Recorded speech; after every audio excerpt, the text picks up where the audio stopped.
Bonjour à tous, dans cette formation, je vous propose de découvrir ensemble Express.js. Tout au long de la formation, nous allons couvrir Express.js, nous allons couvrir les API REST, qu'est-ce que c'est, comment ça marche, pourquoi vous devez créer des API REST, quelles sont les bases du web. Tout au long de la formation, vous allez créer vous-même votre propre API REST qui va permettre de faire certaines choses. Ensemble, 1 heure de temps, nous allons essayer de nous amuser, de créer des choses qui seront réutilisables par d'autres personnes. Donc, quels seront les outils que nous allons utiliser? Nous allons utiliser Express.js. C'est un framework qui est très rapide, très performant, créé à la base de Node.js. Nous allons utiliser VS Code en tant qu'éditeur. Nous allons utiliser Node.js et NPM. Nous allons utiliser aussi NodeMon. C'est un outil très important qui nous permet de redémarrer le serveur automatiquement. Nous allons utiliser SQLite 3 en tant que base de données. Donc, vous avez vu le programme. On rentre au vif du sujet. Ok, qu'est-ce qu'une API REST? Donc, aujourd'hui, si votre petit frère ou bien un ami vous demande les API, c'est quoi? Voici un exemple très pratique. Aujourd'hui, tout le monde utilise des télécommandes pour allumer une télévision ou bien pour changer des chaînes. Mais est-ce que vous avez vu ou bien vous avez compris ce qui est dedans, ce qui est dans la télécommande pour que la télécommande puisse allumer la télévision ou bien puisse changer des chaînes? Voilà, c'est un exemple typique d'une API REST. C'est-à-dire, on utilise API REST, par exemple, Application Programming Interface. C'est une interface qui permet d'interagir avec une application sans connaître qu'est-ce qui est derrière. Donc aujourd'hui, on ne sait pas qu'est-ce qui est derrière une télécommande, comment les composants on l'a construit, quelles sont les actions que les boutons devront prendre. Mais pourtant, si on clique sur un bouton sur la télécommande, il y a quelque chose qui se passe. Nous, on est en train d'interagir avec la télévision sans savoir qu'est-ce qui est derrière. Ok. Donc, pour les API aussi, il y a des API publics, il y a aussi des API business, il y a aussi des API privés. Donc ça, c'est très important de le comprendre.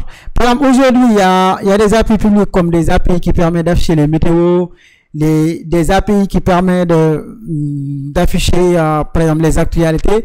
Il y a des API business. Par exemple, aujourd'hui, vous pouvez vous inscrire sur Facebook en tant qu'une entreprise et Facebook vous donne leur API. Vous aussi, vous pouvez créer votre API privé en interne pour automatiser certaines choses. Donc, c'est très important de comprendre tout cet aspect. Pourquoi aujourd'hui on crée des API? Bon, pour différentes raisons. Mais l'une des raisons les plus basiques, c'est qu'aujourd'hui, beaucoup de personnes, beaucoup de clients, quand on parle de clients ici, on parle par exemple d'un navigateur web ou bien d'un téléphone Android ou bien d'un téléphone iOS.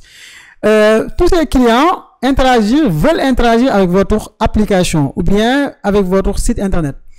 Est-ce que vous allez déployer le même site ou bien créer une application, la même application sur tous les stores? Non. Vous allez créer ce qu'on appelle une API et eux, ils vont consommer cette API. On va regarder tout ça tout de suite. Ok. Voici quelques notions que vous devez comprendre quand vous créez des API. Voilà. J'ai énuméré ici beaucoup de mots. Premièrement, il y a JSON, JavaScript Object Notation. Donc, quand on parle de JSON, c'est quoi? C'est aujourd'hui, nous avons différents formats de texte. Vous connaissez normalement Microsoft Word. Vous connaissez aussi un éditeur comme comment on appelle, il y a beaucoup d'éditeurs de texte. Il y a l'éditeur de texte par défaut de Windows, c'est Blocknote, voilà. Vous connaissez sûrement Blocknote si vous êtes sur Windows. Si vous êtes sur Mac aussi, il y a Gedit. Donc, vous connaissez ces outils. Ces outils aussi, c'est des outils qui permettent de formater du texte. JSON, c'est la même chose. C'est un formatage, par exemple, de texte. Object Notation, c'est une notation, en fait. Ensuite, vous avez vu ce qu'on appelle HTTP. Voilà.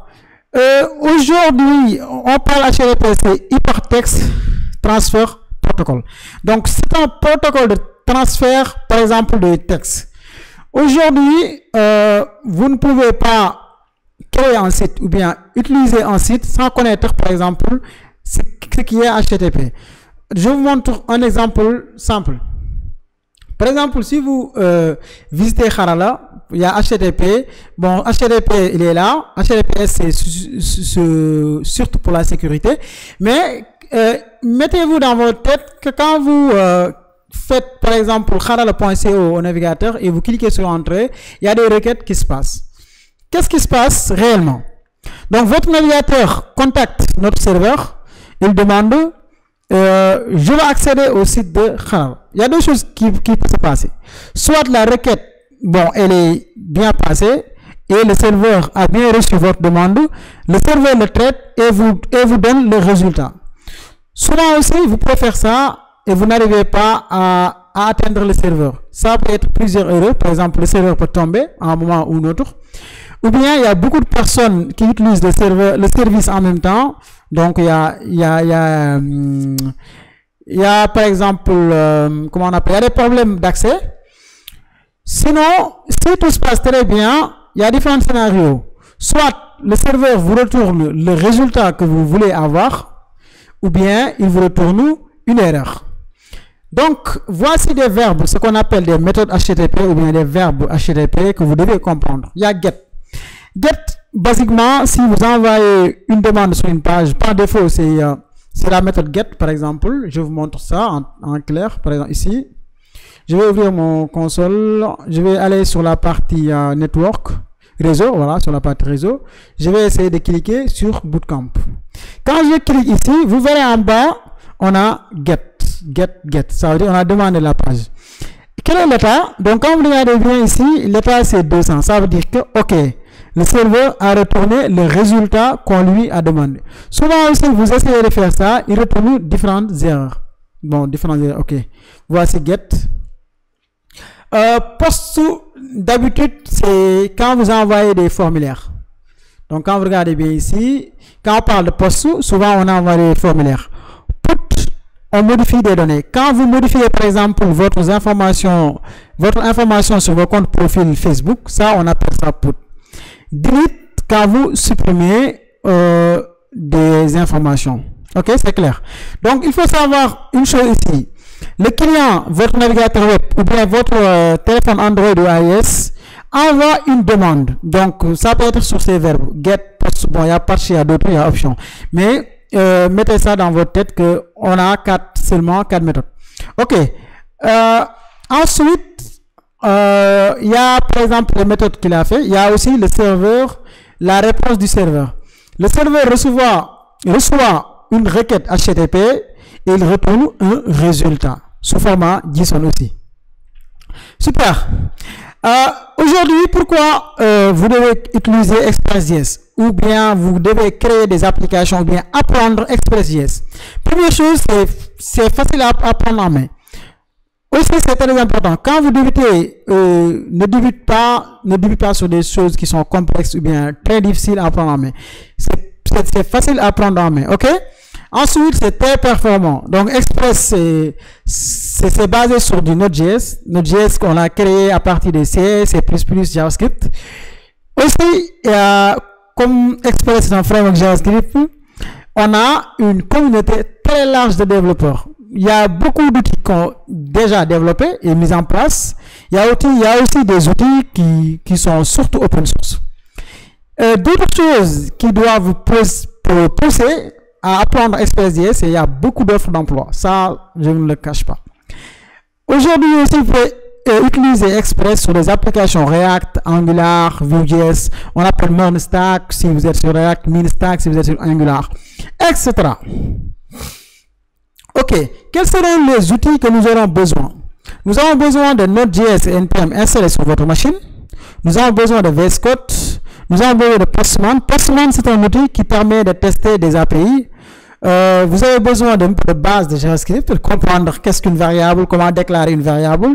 Sinon, on a déjà fait beaucoup de cours gratuits sur nos plateformes, vous pouvez les regarder. Ou bien un autre langage de programmation. En tout cas, je vais essayer d'être explicite. OK, super. Donc, j'espère que vous êtes prêts à commencer. Donc, la première étape, c'est quoi? Il faut installer Node.js. je vous recommande toujours d'installer la version LTS, Long Term Support. Donc, il faut installer la version LTS. Donc, cliquez ici et installez ExpressJS sur votre machine. C'est très simple et facile à utiliser. OK. Super. Une fois l'installation c'est fait, moi je l'ai déjà installé, je peux vous montrer. Donc, je vais faire, par exemple, notre dash version. Donc, j'ai la version 14.17. J'ai même pas la version 16. Je teste pour NPM aussi, j'ai la version, je pense 6.14.15. Donc, j'ai les deux. Il faut faire ça pour tester votre installation. Donc, j'utilise iTerm. Donc, pour utiliser, si vous êtes sur Windows, je recommande fortement d'utiliser Git SCM. Pourquoi? Nous, on va taper beaucoup de commandes. Donc, on va pas être là à utiliser l'interface graphique. Voilà. Donc, vous êtes des développeurs. Donc, venez ici, installer Git SCM. Super. Une fois vous avez VS Code, vous avez Git SCM, let's jump sur quoi? Sur Nodman. Nodman, c'est un outil qu'on va utiliser pour redémarrer le serveur automatiquement. SQLite 3, on va l'utiliser pour la base de données. Qu'est-ce qu'on va faire? OK. Et aussi, j'ai oublié un truc, je pense. Bien, Postman. OK. Donc, j'ai oublié Postman. Voilà. Guys, vous êtes chaud de démarrer, de commencer les codes. On va écrire du code bientôt. OK, super. Donc, on a Postman, il faut l'installer. Vous pouvez installer l'extension Google Chrome, ou bien l'extension Firefox, ou bien l'extension whatever, ou bien télécharger directement l'application, comme j'ai fait. Donc, je vous montre un peu Postman, l'interface, comment il est. Voilà, Postman, il est là. Voilà, Postman, il est là. C'est un outil comme ça. Voilà. Vous pouvez utiliser aussi d'autres outils qui permettent de tester des API.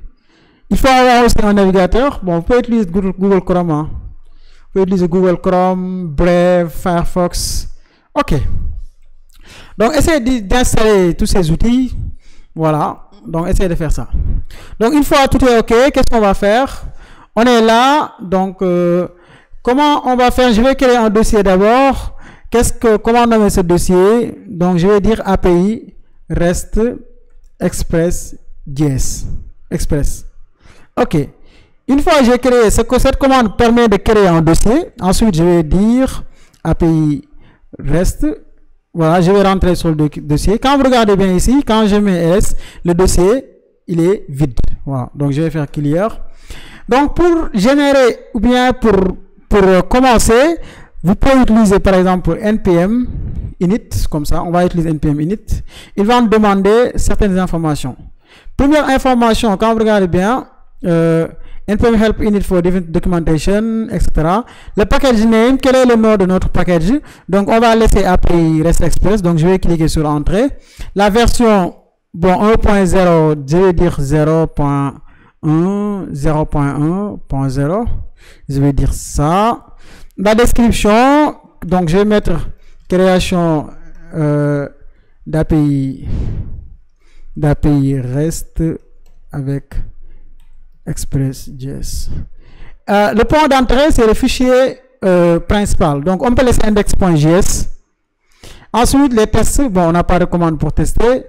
Repository Git. Pour le moment, on n'a pas encore Git repository, mais on l'aura. Keyword, les mots-clés. Donc, je vais mettre, par exemple, API REST API ExpressJS JavaScript. Entrée. Auteur, je vais dire par exemple, bon, Harala 221. Licence, par exemple, je vais mettre MIT. Donc, est-ce que tout est OK? On va faire Yes, entrée. Donc, quand vous faites ça, vous faites ls, vous verrez package.json, comme vous le voyez ici. Donc, je vais ouvrir ça avec mon éditeur de code. Donc, je vais utiliser VS Code. Donc, je vais faire ça. Quand vous regardez bien ici, on a package.json, test, voilà. Qu'est-ce qu'on va faire en premier lieu? Je vais créer, je vais installer d'abord Express. Donc, je vais installer Express ici. Donc, npm install. Donc, je vais être SQLite et Express. Voilà, Express, c'est bon. Je vais installer ces deux. Ensuite, je vais installer Nodman.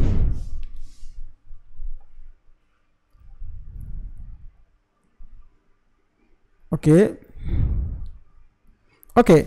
Donc, on va ouvrir encore le fichier. Quand vous ouvrez le fichier, nous avons dépendance. Par défaut, on n'a pas de dépendance. Donc, on a Express, on a SQLite 3. On va installer Nodemon. npm install cfdev Nodemon. Donc, on va installer Nodemon aussi. Voilà. Bon, c'est en cours. On va attendre un peu. OK, super. Donc, qu'est-ce que je vais faire? Ici, je vais enlever test.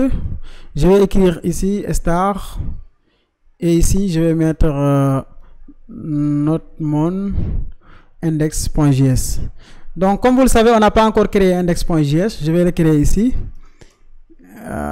Index.js. Donc, j'ai créé l'index. Donc, comment faire pour démarrer l'application pour voir si tout marche bien ou pas? On va faire npm star. Star qui est là, c'est ce qu'on a ici. OK. Donc, quand on met notre index.js, il n'y a pas de changement, comme vous le voyez. Quelles sont les premières étapes? D'abord, qu'est-ce qu'on va faire? On va mettre un peu de contenu ici. La première chose à faire, on va exporter Express. Donc, on va utiliser const. Ça veut dire si on utilise const, on ne pourrait pas redéclarer la même variable. On ne pourra pas aussi l'assigner à une valeur. Donc, je vais dire Express, comme vous le voyez. Ensuite, je vais créer une application Express. Tout ça est documenté ici. Je vous montre ça sur la documentation d'Express. Getting started. Si vous regardez bien ici, Hello World. Voilà, voici les commandes qu'on va faire. Voilà, comme vous le voyez. Vous pouvez copier ça et le mettre sur votre code. Const app égale Express. Ensuite, je vais déclarer un port. Bon, je vais démarrer sur port 3000. Quand vous regardez bien ici, moi, j'ai pas de point virgule ou quelque chose comme ça. Voilà, mais bon, vous pouvez, je vais essayer pour la vidéo de le faire. Non, c'est pas, j'utilise quoi? Prettier. RC, donc je vais dire semi true. Et quoi d'autre? Comment on appelle quote? Single quote false. OK.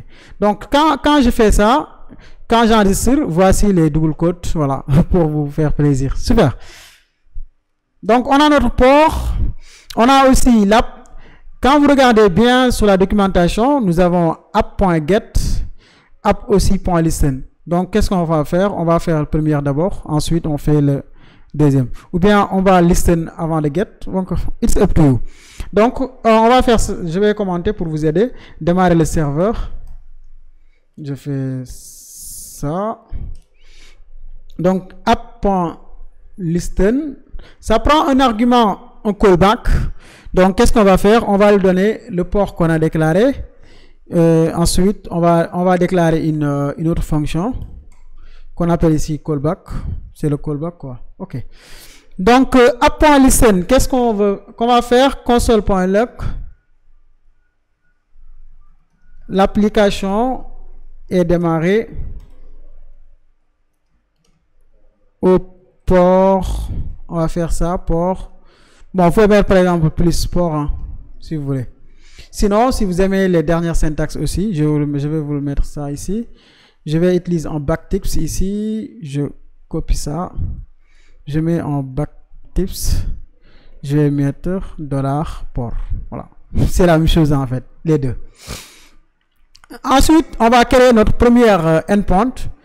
Notre point d'entrée. Qu'est-ce qu'on va faire? Donc le get, là, devant l'application, je le mets en bas. Donc on va mettre par exemple serveur check ou quelque chose comme ça. OK. Donc app.get. Donc on a app.get. Ça prend toujours le nom string. Donc c'est la page d'accueil. On fait ça. Ensuite, on a besoin de mettre une fonction. Vous pouvez utiliser les dernières syntaxes, par exemple les arrow functions, mais bon, je ne veux pas vous compliquer la tâche. Pourquoi j'utilise toujours ça? OK? Comme vous voyez. Donc, on a fait ça. Ça prend un argument request, response, next si vous voulez. C'est-à-dire, si la requête et la réponse passe, quelle est la prochaine étape? Donc, on fait ça. Vous pouvez par exemple faire comme sur la documentation, utiliser les fonctions arrow comme ça. Bon, ça dépend de vous, hein, vous pouvez utiliser tout ce que vous voulez. Ok, donc, on fait ça. Donc ensuite, qu'est-ce qu'on fait? On peut dire response. Bon, ici je vais dire JSON parce qu'on est sur le monde des API. Je vais dire quoi? Bon, je vais dire message par exemple. L'API marche. L'API marche bien. Ok. Si j'ai pas oublié un truc, ça doit marcher. Sinon aussi, bon. Voilà, comme vous le voyez, l'application est démarrée au port 3000. Donc, comment tester ça? On va ouvrir notre navigateur ici et on va aller dans localhost 3000. Voilà, l'API marche bien. Mais quand vous regardez, ça ne retourne pas comme bon, le JSON comme qu'on souhaite l'avoir. Pourquoi? Bon, on va arriver sur ça. Donc, qu'est-ce qu'on va faire? Ici, on va mettre ce qu'on appelle des middleware. C'est des fonctions qui s'exécutent avant que l'application marche. Par exemple, use. On va faire use. Quel middleware utiliser ici? URL encoder. Donc, express.url encoded. Donc, on va faire ça. Extended. Bon, je vais mettre false. Je copie là. Ensuite, je vais mettre app.use. Express.json. Ok. Donc je vais écrire ici middleware. Ok. Donc je redémarre l'application. Quand vous regardez bien, on a un message de l'API marche très bien. Vous pouvez tester aussi avec Postman. Qu'est-ce qu'on va faire? Je vais fermer ça.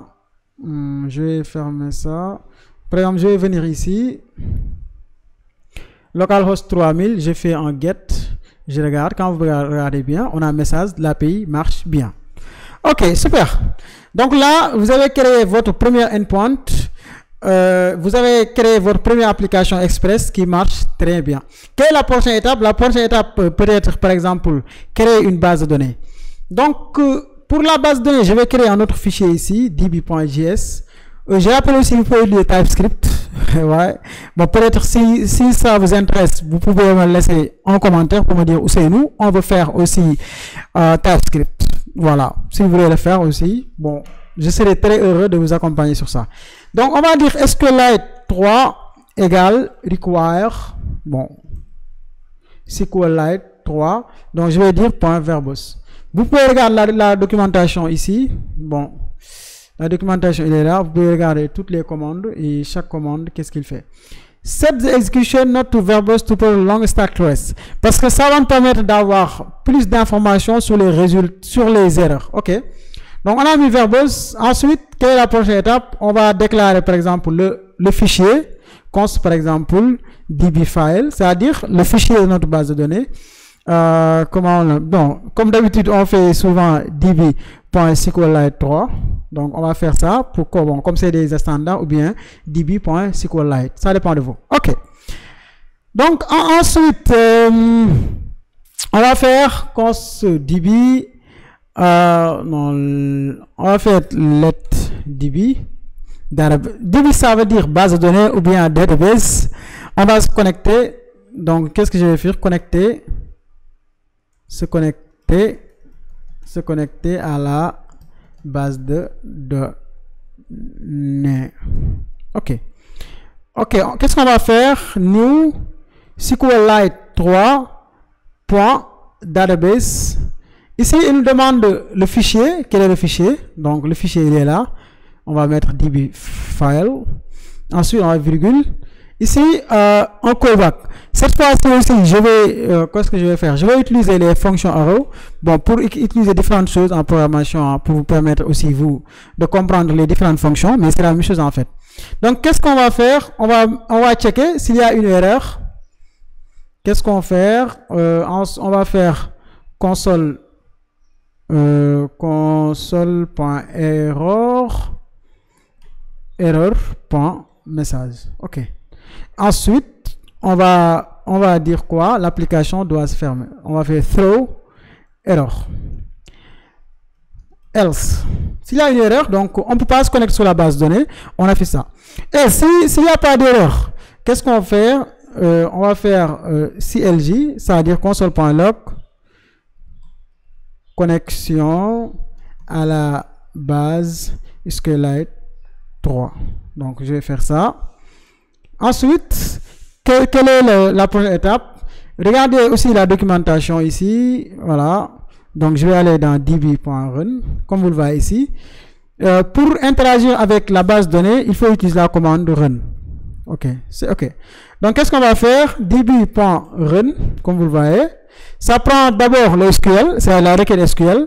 Si vous ne connaissez pas déjà SQL, je vous conseille vraiment d'apprendre. Il y a un site qu'on appelle SQL.sh. Je pense que c'était ça. OK. C'est SQL.sh. Ici, vous pouvez voir toutes les commandes. Nous, qu'est-ce que est la commande qui nous intéresse? C'est la commande qui permet de créer une table. Bon, créer DDB, ça, on l'a déjà fait. On a déjà notre base de données. Donc, vous pouvez regarder ici. Mais pour créer une table, c'est pas compliqué. Je peux, par exemple, déclarer ici const SQL égale, c'est-à-dire la requête SQL, create table. Donc, qu'est-ce qu'on va créer? Bon, application de contact peut-être. OK, on va faire contact. C'est le nom de notre table. Ensuite, si on fait contact, ensuite, qu'est-ce qu'on fait? On va ajouter ça, comme vous le voyez. Vous êtes libre, hein? D'habitude, vous pouvez utiliser aussi les backticks. Ça dépend de vous. Utilisez ce que vous voulez. OK. Donc, qu'est-ce qu'on va faire? Pour chaque contact, comme on crée application de contact, on a besoin de l'ID. ID, c'est toujours integer, c'est-à-dire entier. C'est aussi notre clé primaire, primary key, auto increment. Donc, quand vous regardez bien, SQL, vous pouvez utiliser, par exemple, les majuscules ou minuscules, c'est la même chose, primary key, auto increment.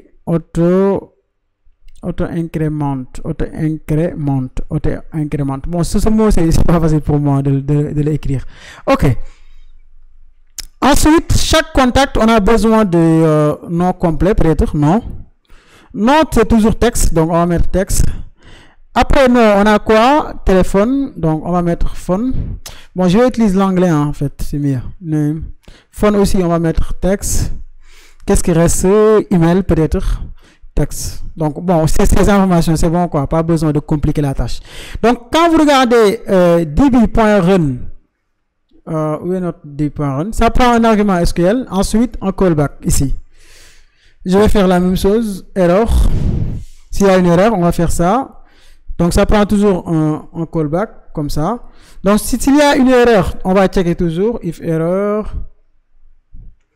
Ça veut dire on a déjà créé la table. Bon, je vais dire console.log, hein.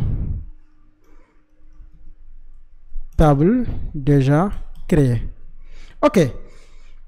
Donc, ça c'est OK. On a déjà, ça permet de créer table, contact, le nom de notre table, l'ID, le name, phone, email. Donc là, on a déjà créé notre table. Qu'est-ce qui reste à faire? C'est d'utiliser la table qu'on vient de créer. Comment l'utiliser? On va revenir encore ici. On va faire const db égale require, comme vous le voyez, require db, voilà. Donc, vous pouvez dire db.js, hein. OK. Donc, ça veut dire on a importé db depuis le fichier db.js, c'est-à-dire db, pas db qu'on mange, hein, mais db comme base de données. OK, super. Donc, qu'est-ce qu'on va faire?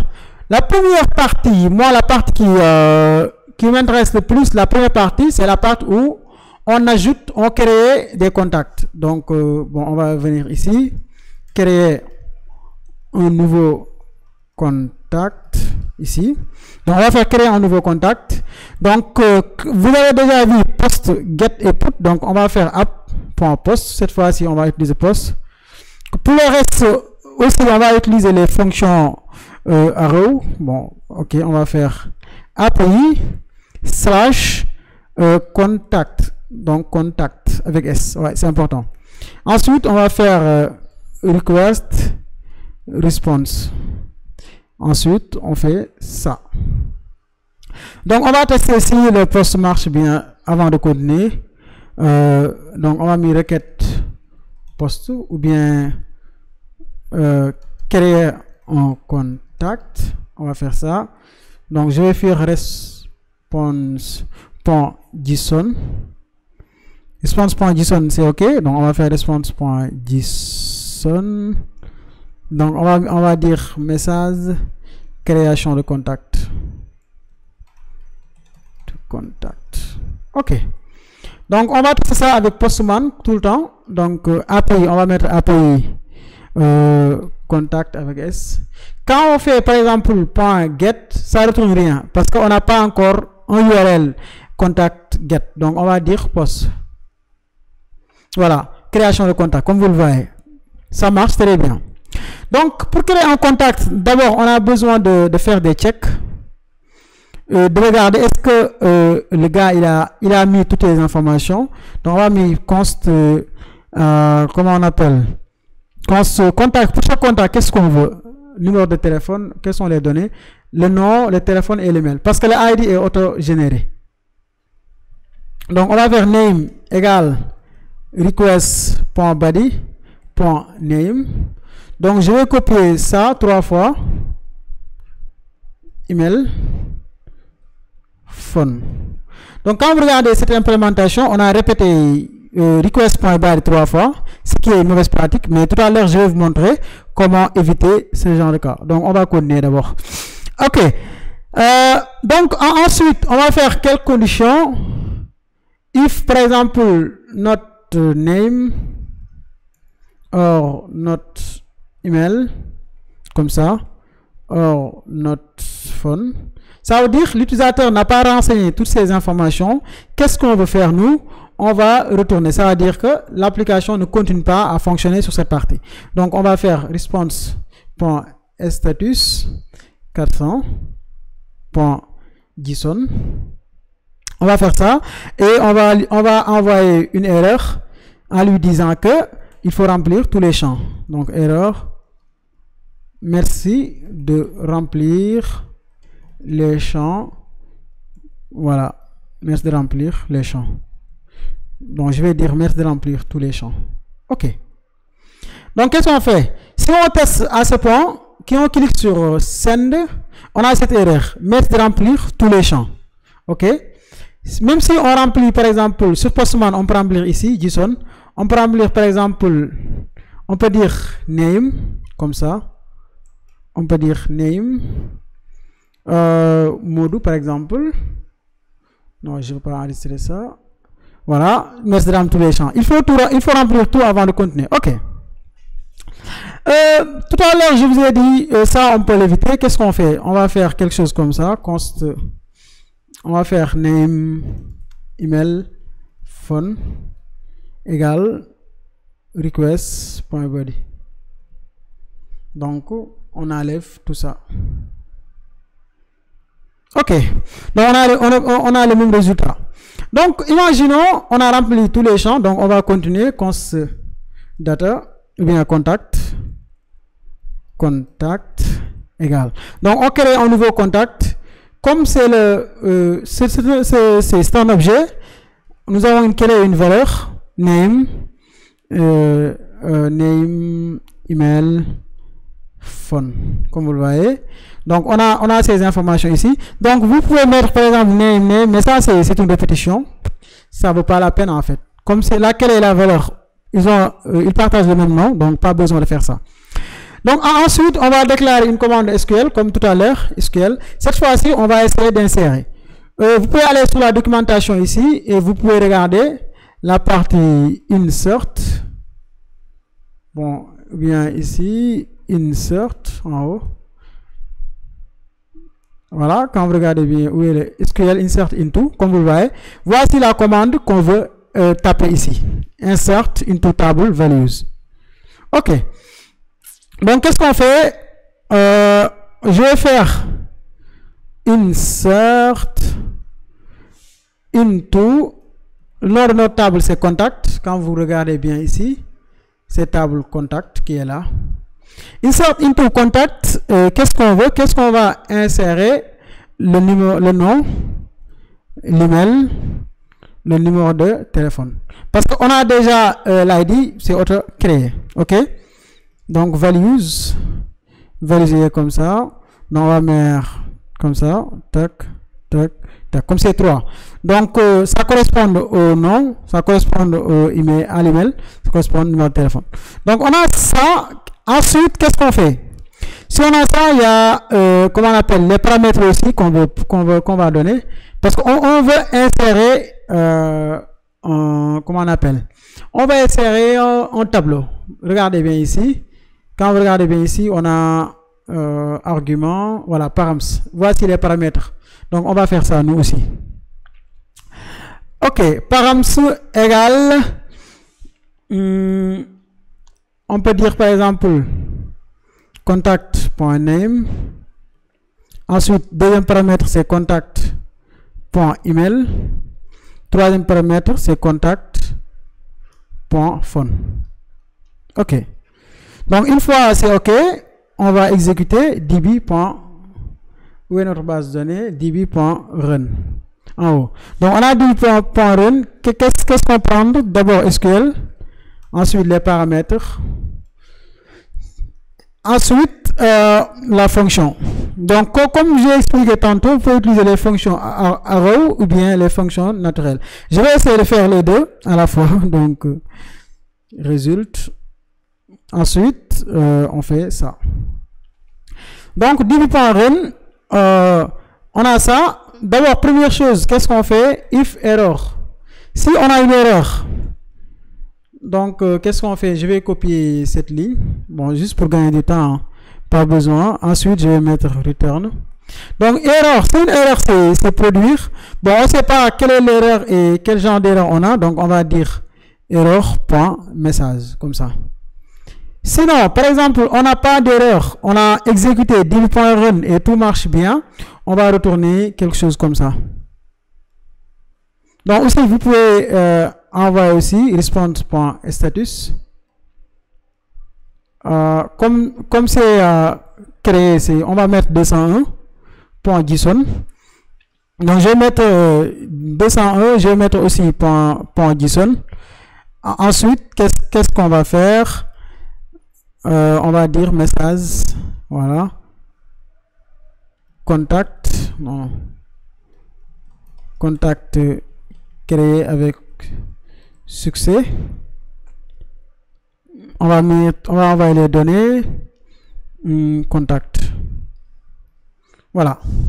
Donc, on va tester notre application up to this point pour voir qu'est-ce qui se passe. Donc, il faut s'assurer aussi que le serveur est toujours en marche, comme vous le voyez ici. OK. Donc, qu'est-ce qu'on fait? On a un module, par exemple, job.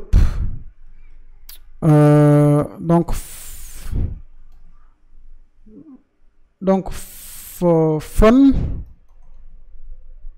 Bon, je vais dire par exemple 117. Bon, je mets un numéro comme ça. Suite le mail, email, module@gmail.com. Donc pour les mails aussi, vous pouvez faire des validations, mais pour le moment, nous, bon, ça ne nous intéresse pas. Une fois que vous êtes prêt, vous avez tout mis, vous cliquez sur Send. Il y a une erreur, par exemple, db.run is not a function. Donc, on va regarder ça. Pourquoi db.run n'a pas une fonction? On va regarder qu'est-ce qui n'a pas marché, où est-ce qu'on a fait l'erreur.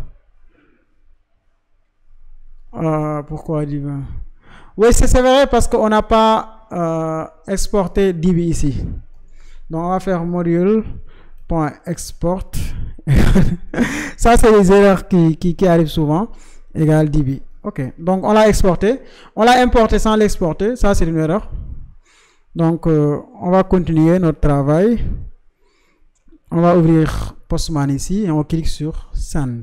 Voilà. Comme vous le voyez, contact créé avec succès. Donc, on a créé notre premier contact. Je vais créer un autre contact. Par exemple, John Smith. John Smith est là. john@gmail.com. Entrée. Donc, on a créé deux contacts. OK? Le mail, vous pouvez le rendre unique. Bon, ça dépend de vous. Nous, on n'a pas ce temps. Donc, on a créé notre contact. Qu'est-ce qu'on fait maintenant? On va lister les contacts. lister les contacts. Donc on a créé notre premier contact, donc on va essayer de lister tous les contacts. Ok, donc qu'est-ce qu'on fait? App.get tout le temps, comme vous le voyez, ça prend le premier argument, c'est le nom, qu'est-ce qu'on veut? API contact. C'est le même URL, mais cette fois-ci en format get. Ok, c'est clair. Donc requête réponse. Ok. Donc qu'est-ce qu'on fait? On va faire const toujours. Const SQL égale. Cette fois-ci, on va faire quoi? Quelle est l'erreur qu'on a fait ici? Requête response. Ouais, c'est ce qu'on a oublié. Est-ce que cette fois-ci, on va faire select? Bon, on peut utiliser select all from contact. Donc là, on veut sélectionner ou afficher tous les contacts. Donc vous pouvez aussi donner des paramètres si vous voulez. Par exemple, si vous avez des paramètres, par exemple params, si vous avez des paramètres que vous voulez donner, vous pouvez les donner ici. Sinon, vous pouvez continuer. Donc qu'est-ce qu'on fait? On va mettre db. Cette fois-ci, on va mettre db.all pour récupérer toutes ces informations. Comme vous le voyez, il y a SQL. Donc, on va mettre SQL. Bon, paramètres, je pense pas qu'on en a besoin, mais bon, on va tester ça d'abord. Ensuite, on a error. Ensuite, on a rows ou résultat. Donc, rows, vous pouvez nommer rows ou résultat, ça dépend de vous. Ensuite, on fait ça.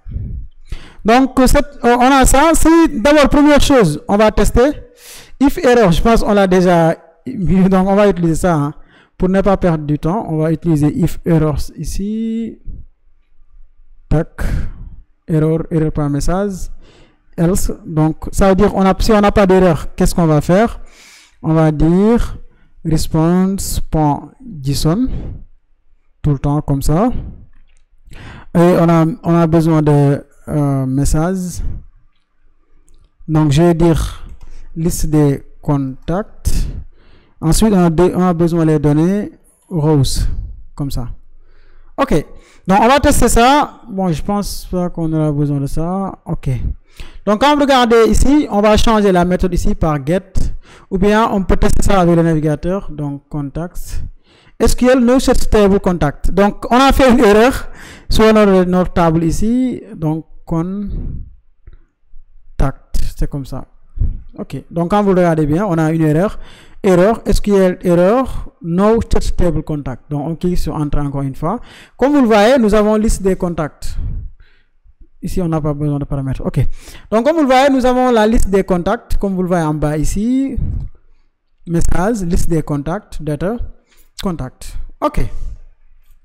Donc là, vous avez bien compris comment utiliser ou bien comment récupérer la liste des contacts.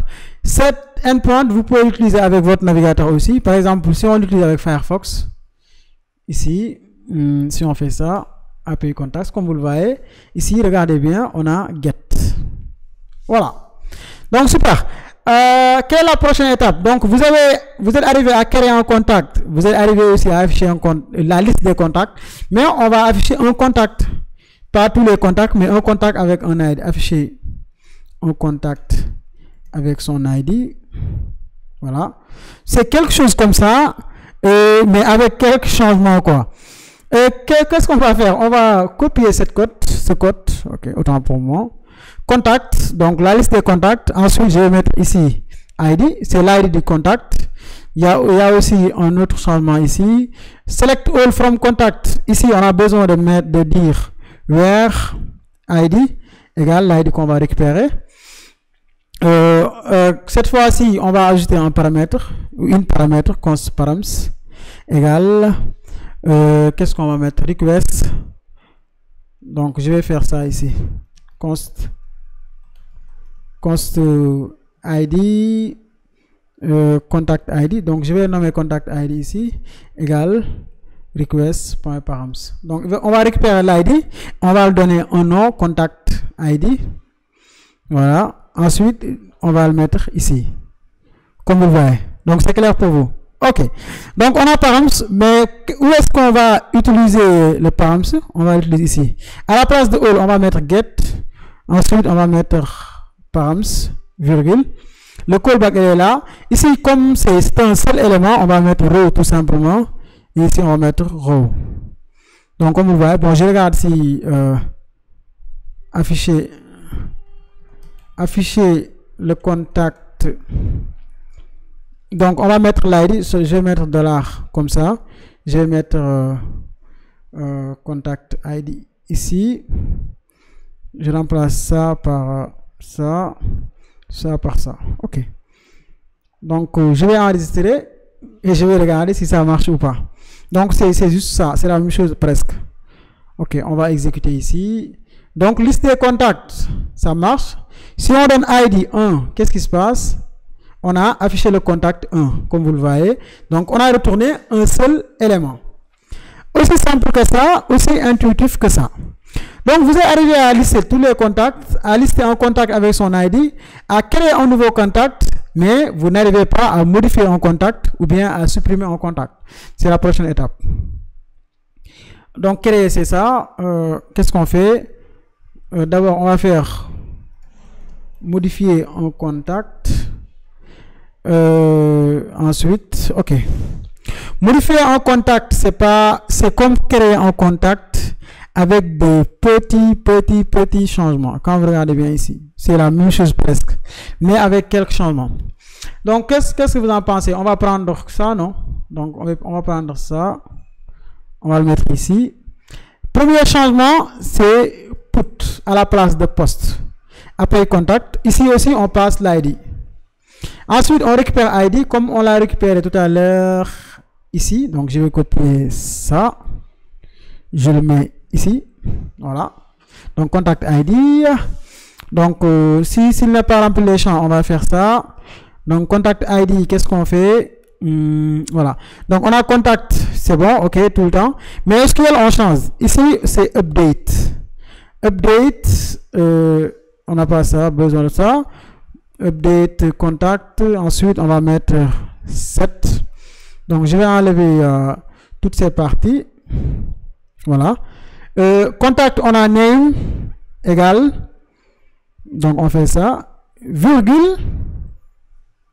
On a quoi? On a email égal. On fait comme ça. On a phone égal. On fait comme ça. Donc, on a récupéré toutes ces informations. Ensuite, on va mettre where ID égale ID. Donc, on va donner toutes ces informations au niveau de notre paramètre ici. Donc, on a par exemple contact.name, contact.email, contact.phone. Qu'est-ce qui reste? C'est ID contact. Donc, on va copier contact ID, on le met ici. Donc, ici, qu'est-ce qu'on fait? On va mettre db.run, SQL param, c'est bon. Contact, donc je vais y modifier. Donc, contact, je vais donner aussi le nom du contact. Contact modifié. Donc, contact, je vais mettre ici l'ID. Contact ID. Modifié avec succès. Ensuite, on retourne le contact, comme ici. Qu'est-ce qui reste ici? Je pense, sur un erreur, update contact, set name, je pense, ouais. Je pense que tout est OK, hein? Up to this point, qu'est-ce qu'on va faire? On va tester ça. Donc, quand vous faites ici put, comme ça, donc il y a put, il y a get. On avait le contact 1, c'était qui? C'était Modou Joe. On avait mis Joe, mais on va changer cette fois-ci. Donc, je vais prendre toutes ces données, sauf ID. Je vais mettre tout ici. Je vais mettre Modou Job, comme ça. Ensuite, je clique sur put envoyer. Il y a une erreur, donc on va regarder. ID modifié avec succès. Oh. On n'a pas défini l'ID. On n'a pas ID, donc on va contact ID. Bon, ça c'est une erreur. Ok, c'est bon. Donc on va tester encore une fois. Donc mode job, tac. Voilà, on a mode job. On va regarder contact ID 1 pour voir est-ce qu'on a bien modifié ou pas. Voilà, on a modifié. On va regarder ici la liste des contacts pour voir est-ce qu'on a bien modifié ou pas. Voilà, on a la liste des contacts, mode job, John Smith. Aussi simple que ça. Donc là, vous avez modifié un contact. Qu'est-ce qui reste à faire? C'est de supprimer un contact. OK?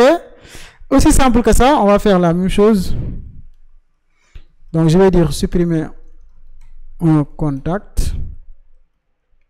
OK, d'abord, on va mettre app.delete. Voilà. Ensuite, on a quoi? On a API contact ID. Donc, je vais donner aussi l'ID ici. Ensuite, on a une fonction requête response. Ensuite, on arrive ça. OK. Donc, d'abord, on va récupérer l'ID. Je pense on avait quelque chose comme ça. On fait ça, copier cette ligne. On le met ici. Donc, on va récupérer le contact ID d'abord. Ensuite, on va déclarer notre SQL comme tout le temps. SQL equal, on va dire par exemple delete, comme ça. Delete from contact where ID égale point d'interrogation. Donc on récupère l'ID. Qu'est-ce qu'on fait maintenant? On va dire db point run comme ça. Donc SQL, c'est notre SQL qui est là. ID, on va dire contact ID.